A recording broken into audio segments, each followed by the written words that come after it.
everybody. So happy to see you all.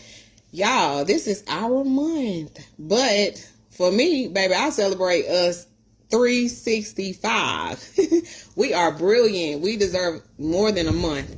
But since it is our month, I said I was going to take the opportunity to just talk about some things. Like I said, we have come so far. But on the flip side of that, we have a long way to go. And that's just being honest. I've been working in corrections 10 years. It started off as just a job. I got my degree and I was like, okay, I did my internship because I initially wanted to be a police officer. I did my internship and I figured out real fast, no, your girl is not about that life. I can't, mentally, I couldn't process all the things that they have to deal with. Shout out to all my police officers, because when I tell you, whew, baby, they see so much. Like, I remember the day that I figured out, like, nah, that's definitely not for me. I was with a officer, and I was, like I said, I was on my internship, and he showed me some crime scenes. This is back in the day, y'all. It's been like maybe 2013 when around the time I was doing my internship for my degree. And he was just showing me crime scenes on the computer. Baby, your girl was choked up crying. He said, I'm not trying to be mean, but are you sure this is what you want to do? Your girl said, nope, real fast. I said, nah, you're right. You're right. Nope, this ain't for me. Because he was like, you just so emotional, and I'm just showing you crime scene photos, and you're going to be an officer. You're going to actually have to see these things. I was like, nah, I ain't built for it. Can't do it. Thank you for your services, though, because I ain't doing it. But anyway, so I've been doing this a long time. I've recently learned that this is pretty much part of my purpose. What I thought at first was a job was I've learned that it is part of my purpose, and it is a lot that I see that I want to share with you that's impacting our community. So first off, I want to start off with my men, my black men. I love y'all. I love y'all. Damn, y'all are great. Y'all are brilliant. But let's talk about accountability. So I'm gonna tell you how I got here. Like I said, I worked in a prison setting. I worked in a jail setting, and some of these stories are recent. Some of them are just stuff I've encountered on my journey. This particular time we were doing a cell search, and it was like the violent cells, which consists of a lot of black men. So I call him the sales spokesman. It's always one in the cell who want to speak for everybody. So he had a good rapport with me. I pretty much have a good rapport with everybody I encounter, because there's no judgment.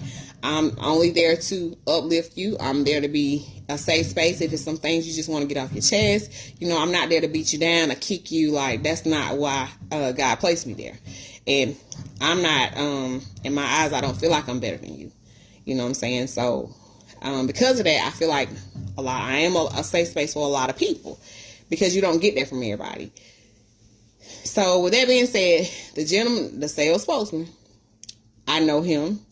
He is a repeat offender, and I had already been acquainted with him in prison before jail. So, he was like, Mungo, I want to talk to you. Sure, let's talk.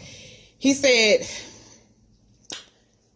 so, like, black men have been oppressed, and it's a lot of stuff that be happening, and nobody speak up for us, and, so pretty much, long story short, what he was trying to get at, he was trying to tell me that I was an oppressor.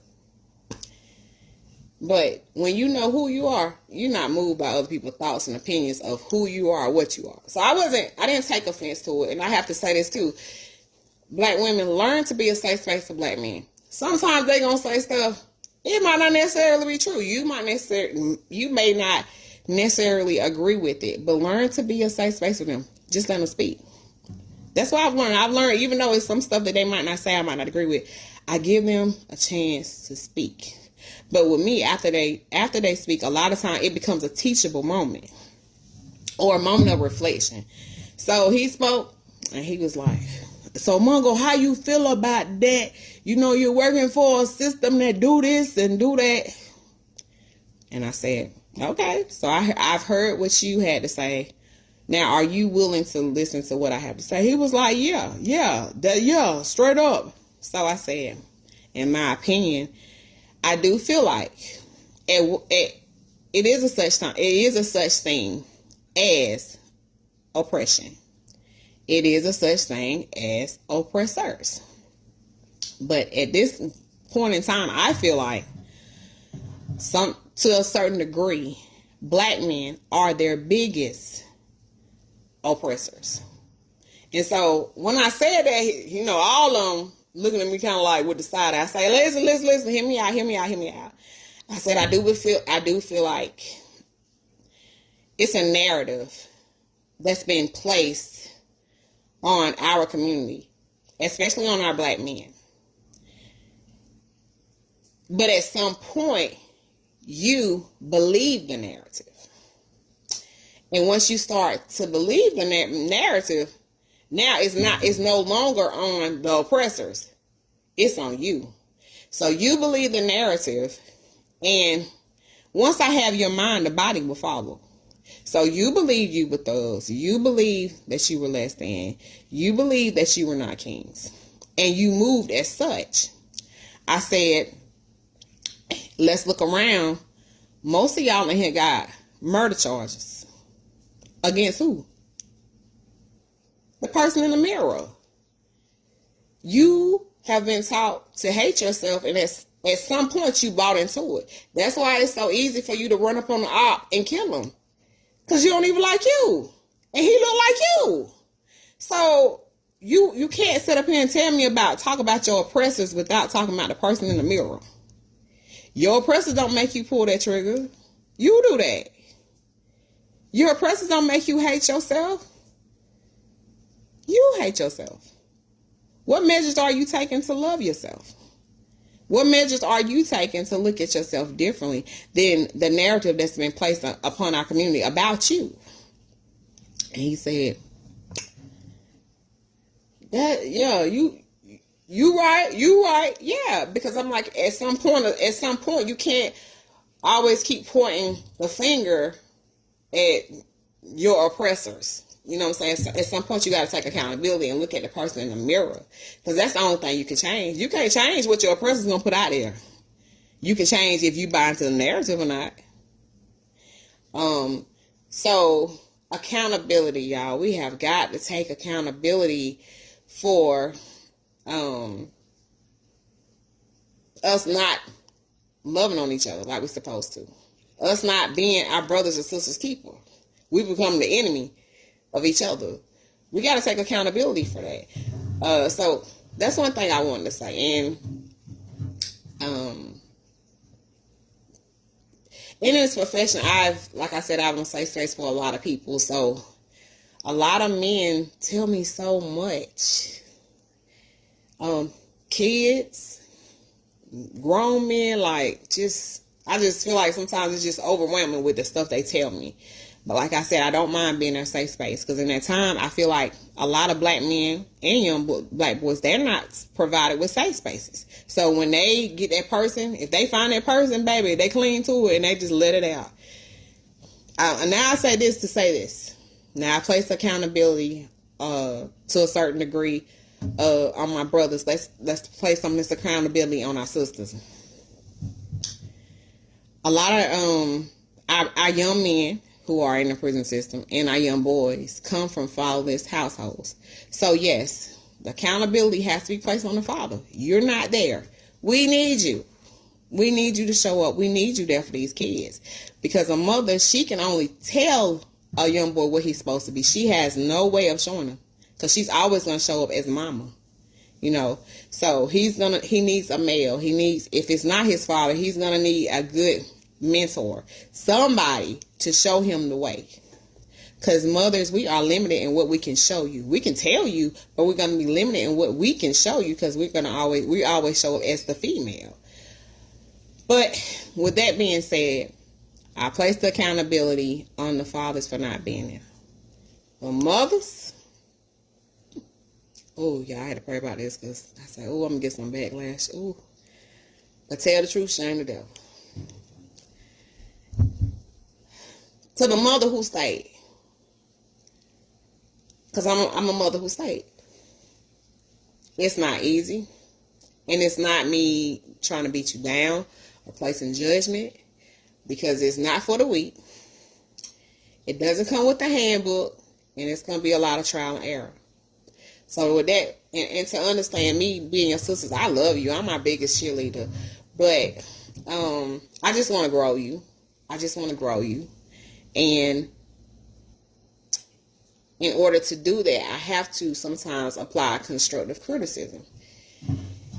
And this is from what I've experienced. So I talk to a lot of the young boys and a lot of the young men. Daddy was absent. Mama stayed. And we give mothers a badge of honor for staying, which she deserves it. Because she could have left too. It's on leaving too. It's on, aborting the mission too. So it's, big ups to the mothers who stay. But mothers, when you stay, you have to be accountable for how you showing up. A lot of the trauma that some of these young men and young boys are experiencing, a lot of it's coming from us because we're the parent that stayed. When I talk to a lot of the young black men, they always, like I say, they say, my daddy wasn't there. And then they go to talk about mama. Mamas, we have got to do better by our boys and girls, especially our boys. We're placing them in positions sometimes where they're having to be a man and they don't even know what that is for real. They don't know what comes with that. They ain't never had nobody to show them. But sometimes as mothers, we place them in that position. And an example of that, I was talking to this young man. And he had serious charges. I say that. He said, Miss Mungo, I was raised in the street, but I never wanted to be in the streets like that. I said, so what's your story? How you got in the street? How you got here? He said, man, my mama used to sell the food stamps all the time. And he said, I had 2 younger sisters. He said, I know you talked about like praying and stuff like that. He said, Miss Mungo, I prayed. He said, but then when I was done, our refrigerator was still empty. He said, I got tired of hearing my sisters in the other room crying because they hungry. We going to bed hungry, Miss Mungo. He said, so I had to hit the block. Accountability. Women, let me tell you something. You have got to get to the point where you know you are enough. You ain't got to get no hair down to your butt. You ain't got to get no nails. You ain't got to get your body done. You are enough. Because a lot of what's happening is, a lot of times, when you're getting that extra income that should be placed in the house with your kids, sometimes it's being spent on to make us look a certain way. Because we don't feel like we're enough. So now the kids are suffering. We have a lot of our young ladies and young men making decisions out of just surviving. Out of trying to take care of them and their siblings. So they hit the block. They do whatever they got to do to make sure everybody good. When really they should just be able to be a child and stay in a child's place. Accountability. We have got to do better with that. I talked to another young man. Good. He was just like easily influenced. Now he come from a line of, he had older brothers and all of them was in the street heavy. I know all of them. And he was just different. And so he got out and I said, he was about to get out and I said, do you have anywhere else you can go, baby? You need a different environment, different scenery. He said to me, I got an older sister. I can't go stay with her. She gonna be in the club all the time. And she gonna want me to babysit. I said, what about your mama? He said, my mama stay out of town.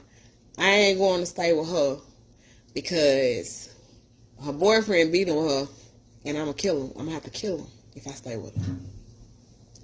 So now this baby got to go right back to an environment that he left. He has a mother who's in a different environment, but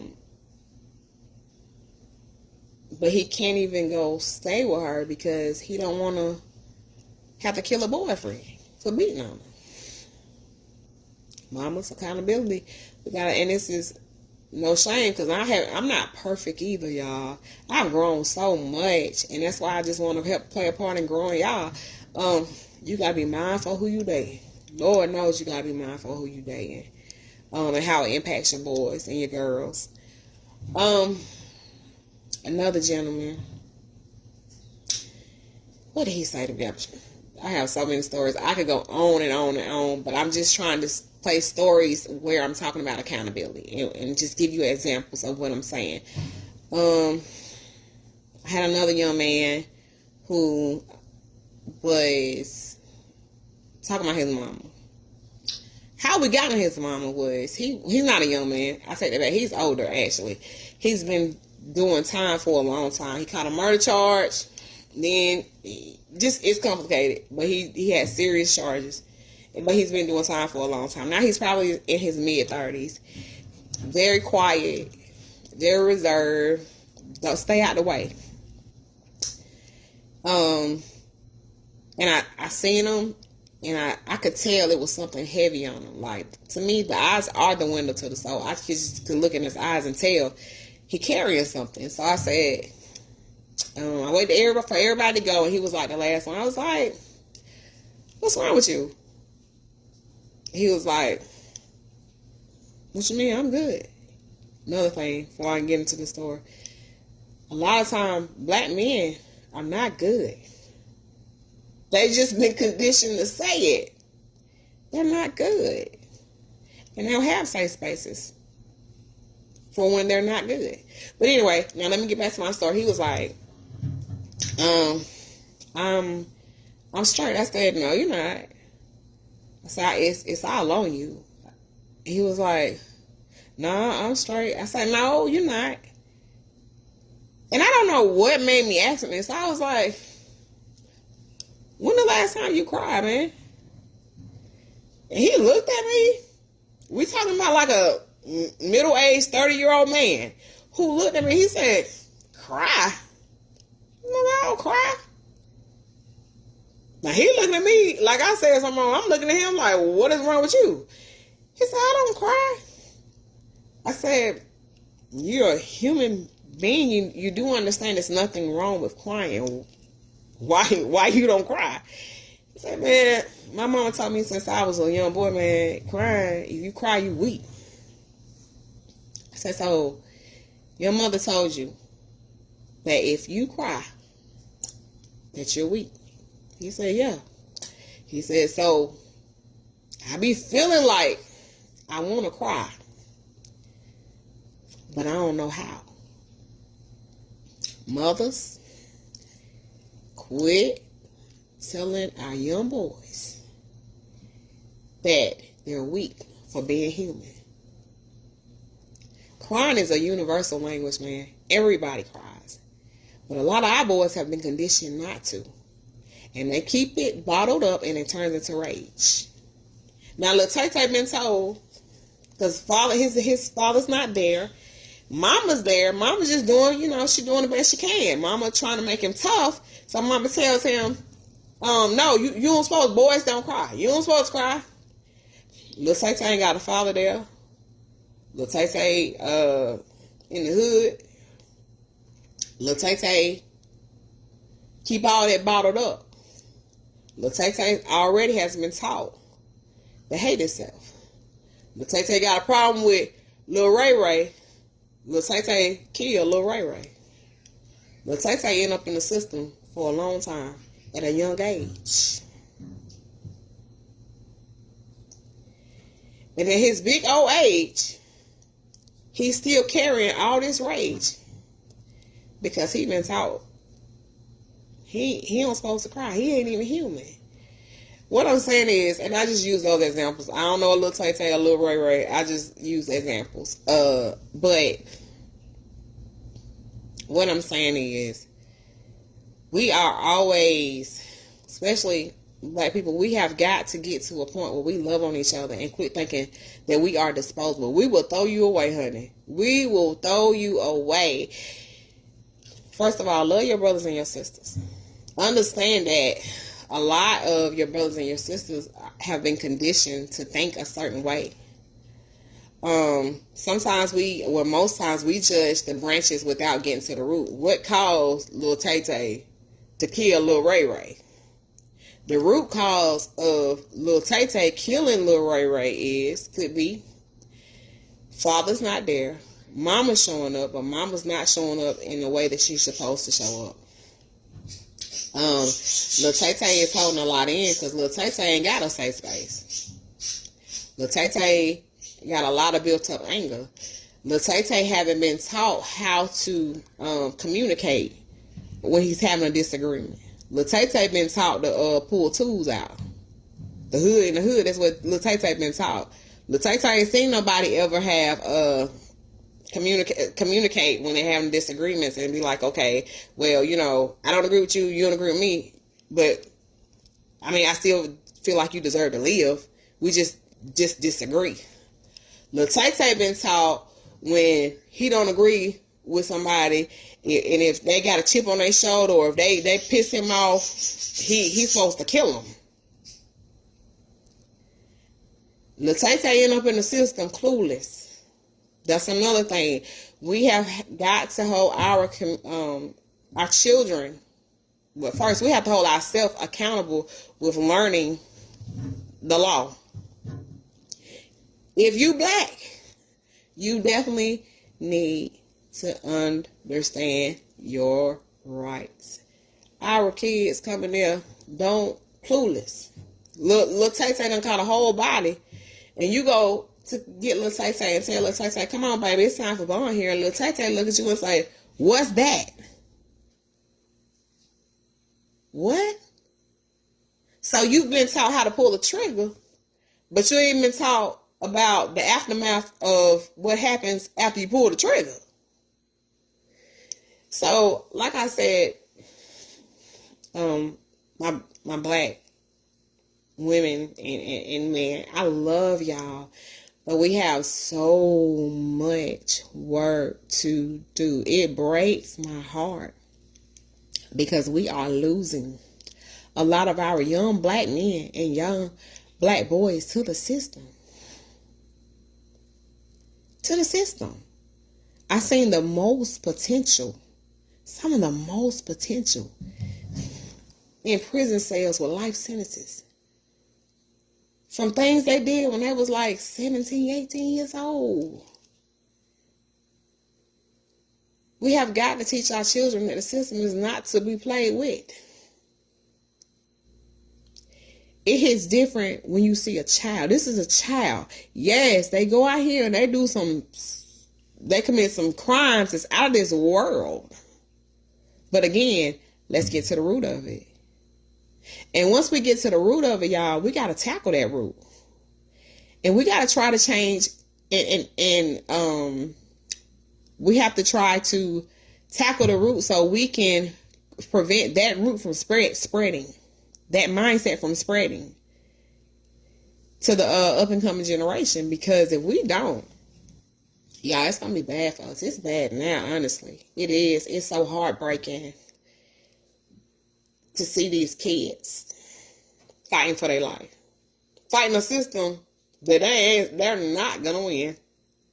You know what I'm saying? Like, I've seen kids. These are kids look at me and say, I talked to my attorney, Ms. Mungo, they trying to give me life.